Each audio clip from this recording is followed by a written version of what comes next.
I'm Chris Lee of Southeastern 14, joined by our Kentucky insider, Stuart Lackey. First time he and I have worked together. It's usually you and Blake. But Stuart, thanks for Hey, joining us Chris. today. I've really enjoyed hearing your content on our network so far. Oh, it's been fantastic to be a part of the team, Chris. Look forward to spending some time with you today to talk about Kentucky football. Yeah, well, there's a lot to talk about. Big expectations in Lexington, and I guess when you get big expectations, the bar is set pretty high for success. And I think there were some things you would have liked to have maybe seen better in Kentucky's win over Ball State. But at the end of the day, it's a decisive win. You saw a couple of 20-point dogs lose games. That was not Kentucky. It was really never in doubt at any point in the second half. Let's just start with your biggest takeaways from that win on Saturday. Well, I think one of the biggest things Mark Stoops was after, Chris, was a complete game. I mean, so many games last year. Two notable games were lost due, for example, to the kicking game. And so Stoops was looking. I think the coaching staff was looking for a collective effort and some consistency. I think they saw glimpses of that. But I would call out first and foremost the defensive effort that Kentucky was able to show. And I think a large amount of their players were unknowns, had been contributors last year. But you take a guy like Trevin Wallace, right, who had 12 tackles, an absolute wrecking machine on the defensive side. The line, I think we talked about, Blake and I did last week. Deion Walker is an All-American candidate, but he's flanked by two other really good down linemen, and Josiah Hayes and Octavius Oxendine.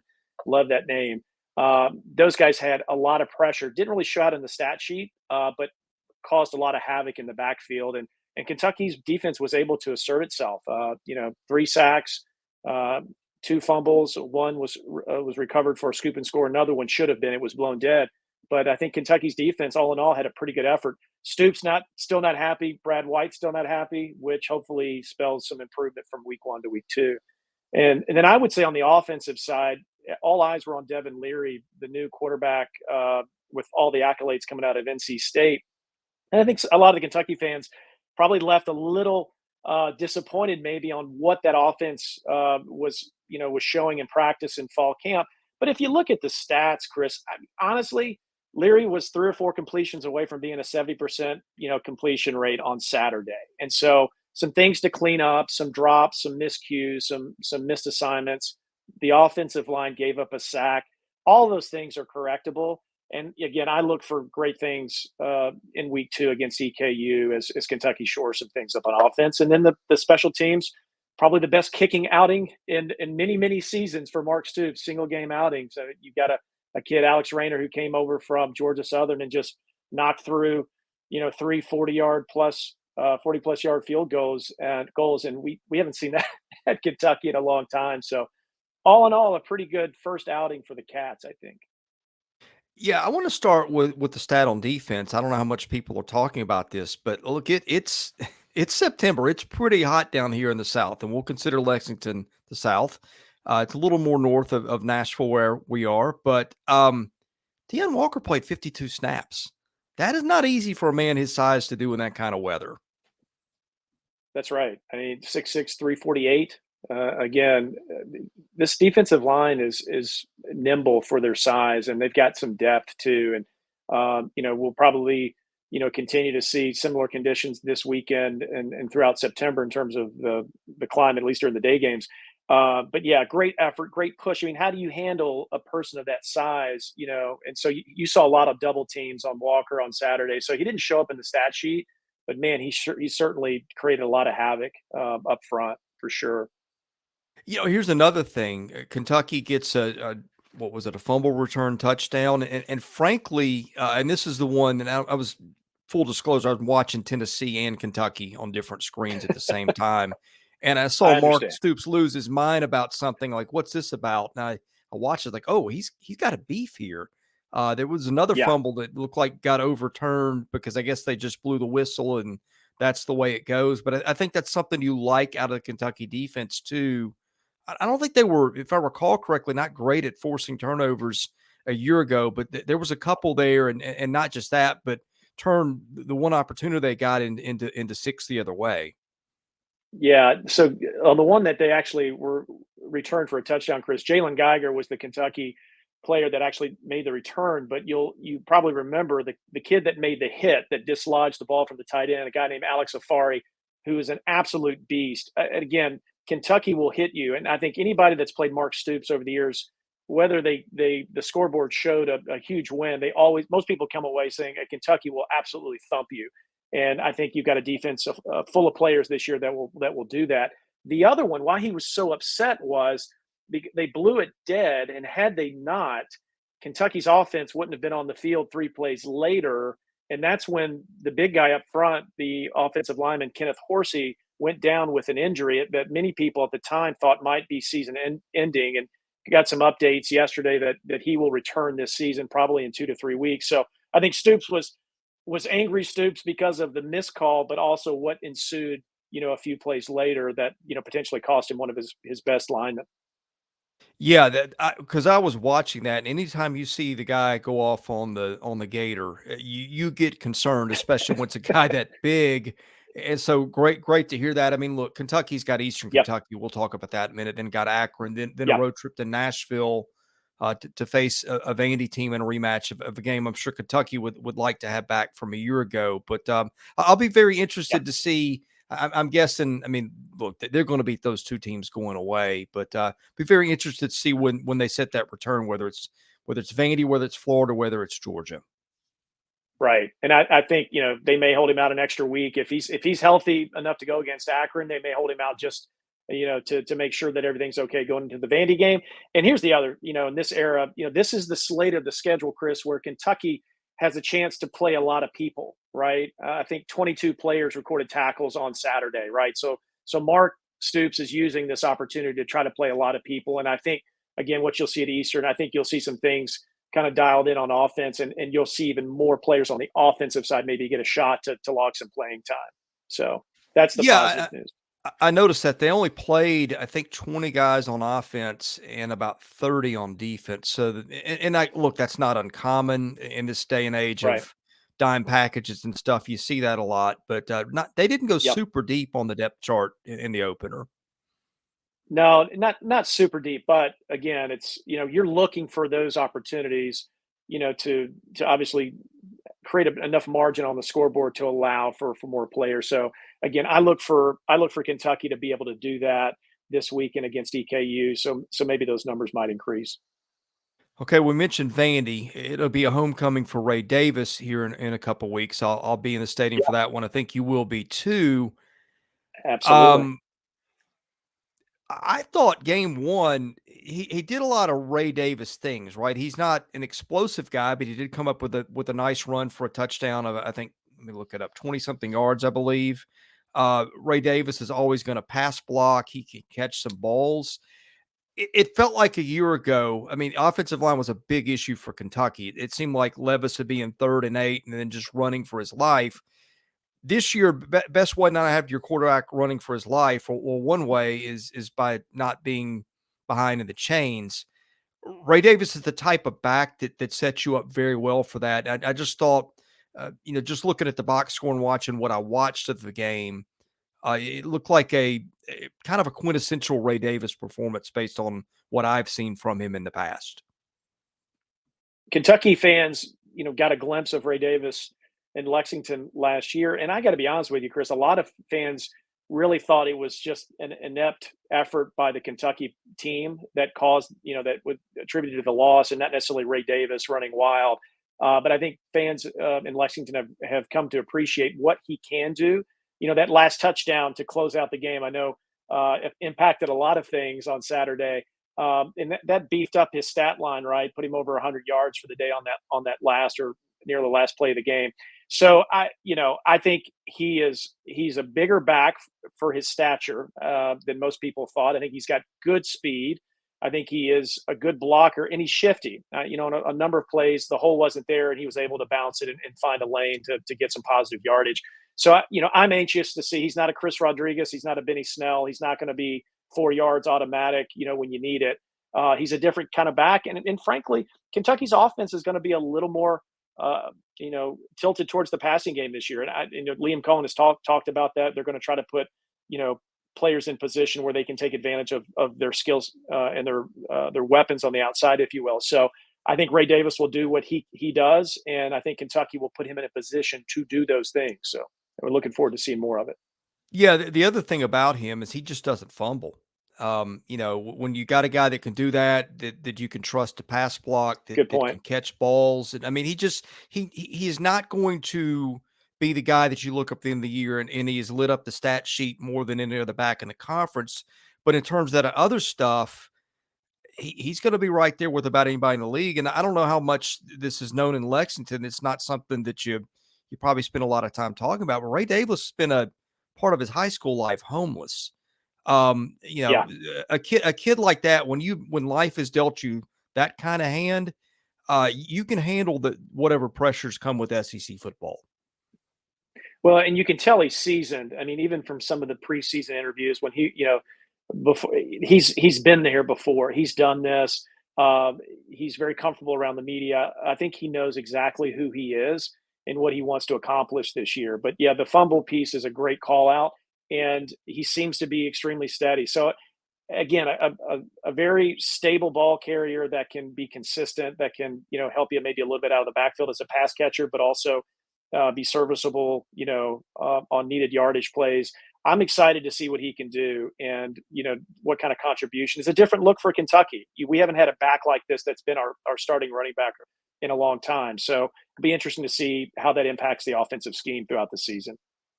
Stuart, what did you make of Devin Leary's performance? I know he was coming off a major injury and surgery that couldn't be an easy recovery. How did you feel like he handled the opener?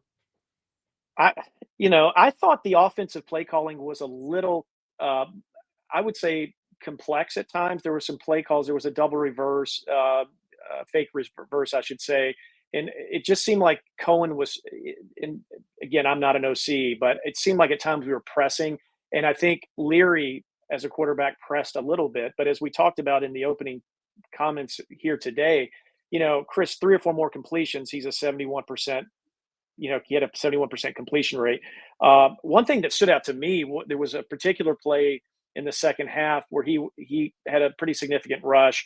He had some guys at his feet. He stood in the pocket and just zinged it for a completion. In the second half, he was 9 for 10. Right, so he improved as the game went on.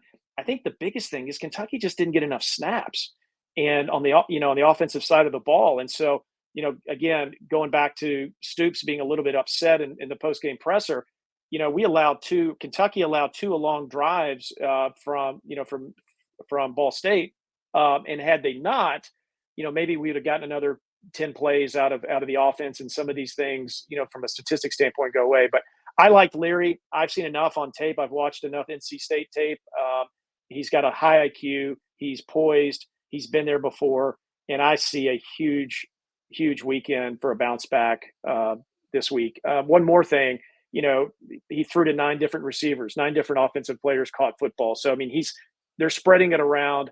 He's getting used to his weapons that he has, and a lot of upside for him. Coming I think in week 2.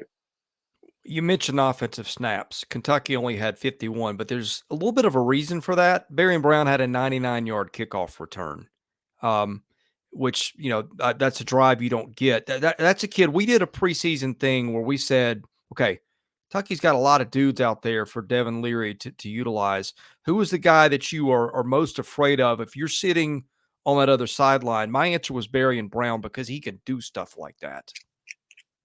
Yeah, I think you start with Brown, and Brown, I think, will, as the season wears on, will have a bigger impact to the receiver position, but he'll continue to do great things as a kick returner.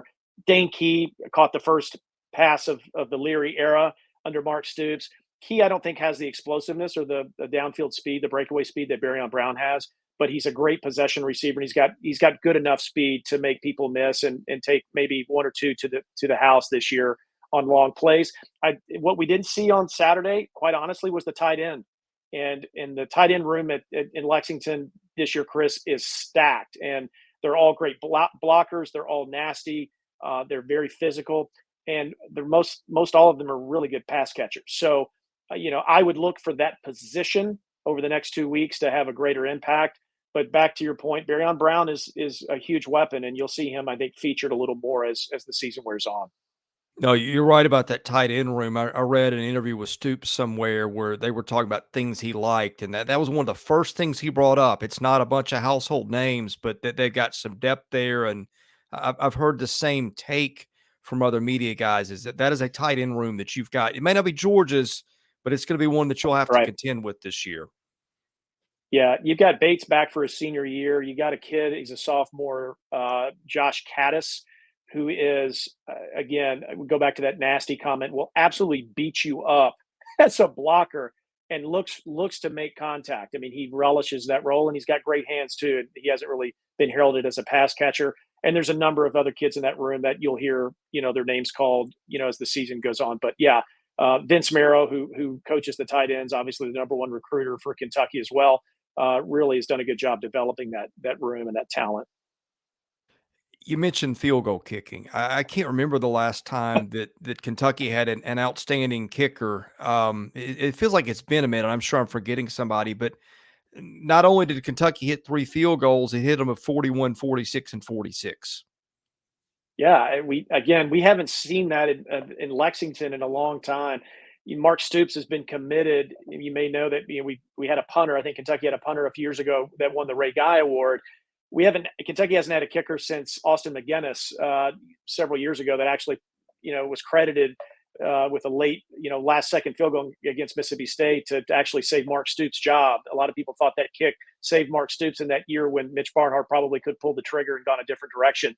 And this transfer, the kid from Georgia Southern, Alex Rayner, he's been asked, I think, Chris, how do you feel about Kentucky's woes at the kicking game in the past? And he kind of shrugs his shoulders. He's like, all I know is I'm a good kicker. I played at, Georgia Southern, and I'm here to do my job. And so, sometimes ignorance is bliss. And he just doesn't have a real concept of some of the challenges in the kicking game in the past for Kentucky. And he did his job on Saturday. Again, he wasn't special teams player of the week.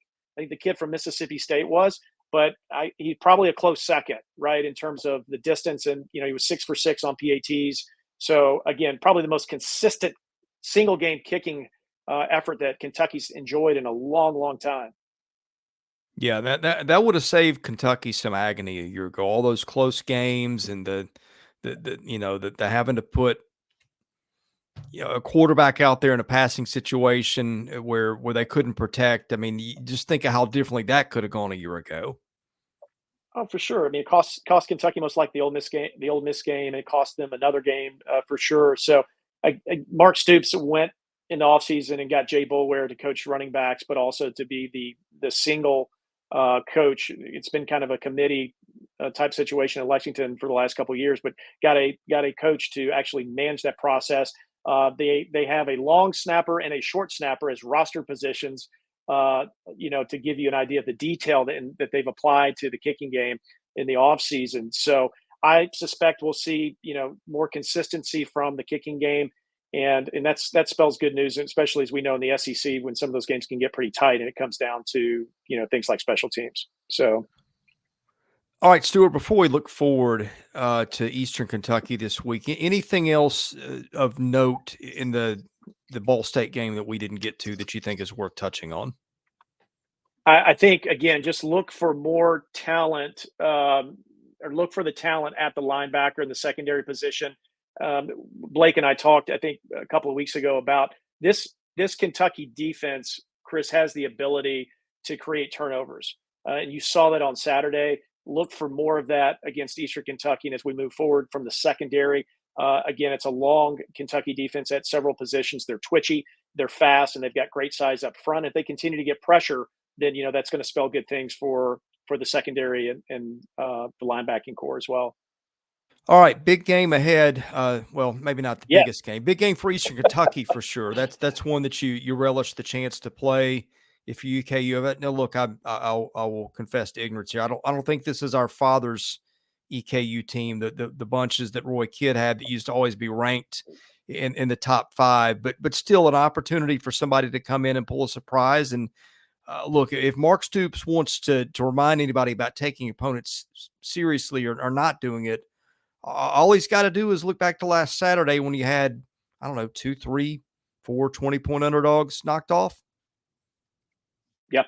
For sure. There's a lot of shared background with these two coaching staffs, right? The coach Wade Wells, head coach of EKU, actually was on Mark Stoops' staff a few years back. These two programs know each other very well.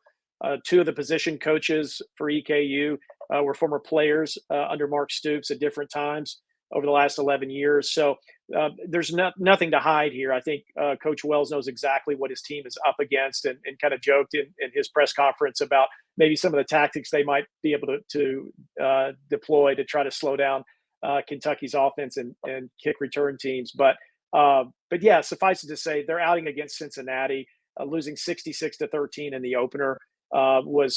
Showed a lot of glaring holes in what is a very young EKU team. I think of all the folks that played for EKU, and they played a lot of people on Saturday, only 6 were seniors. So a tremendously young roster. He's trying to build continuity. And by the way, 6 of those seniors, 3 of them are transfers. So again, largely we don't know what we're going to get, from this team as they move forward in the schedule, but they will be better prepared for Kentucky on Saturday.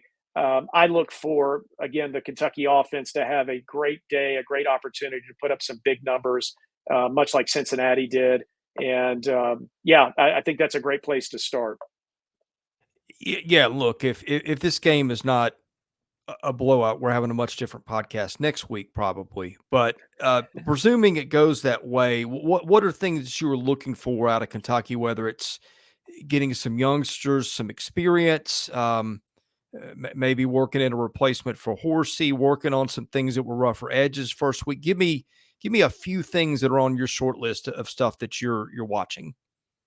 Well, I think it begins with the efficiency on offense. I think Ray Davis will still have a chance to carry out the mission. Mark Stoops likes balanced football, but I think the message was sent.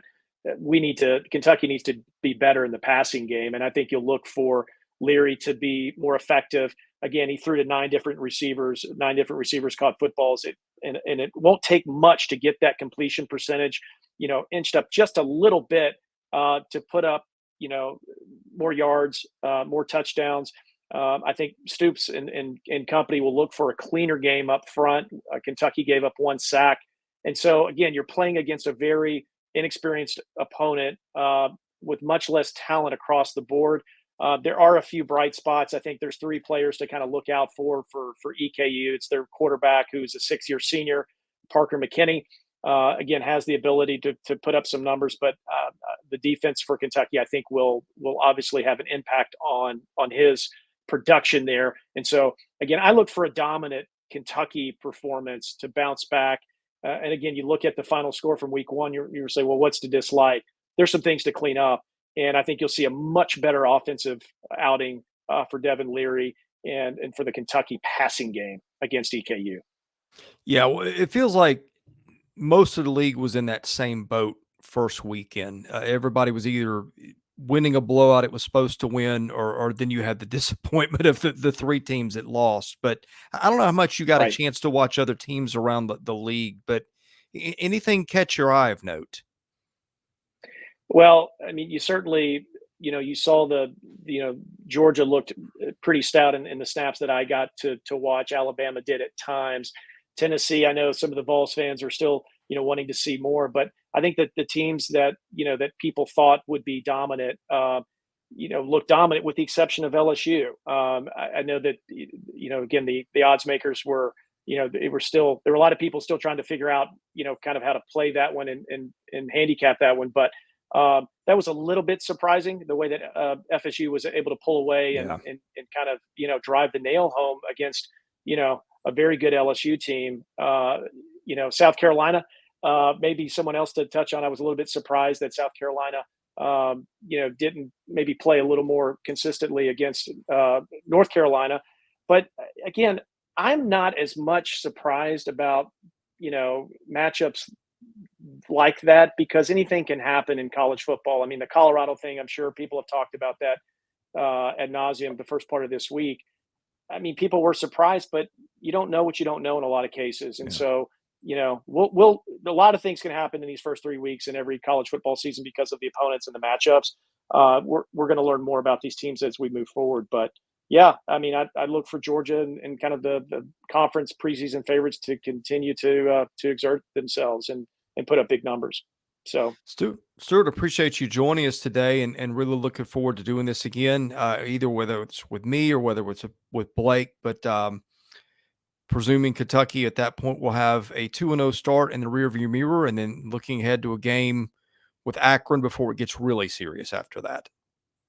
absolutely, Chris, great to be with you today. Thanks for the time, and we'll see you down the road. All right, he's Stuart Lackey. I'm Chris Lee. We're Southeastern 14. We appreciate you watching.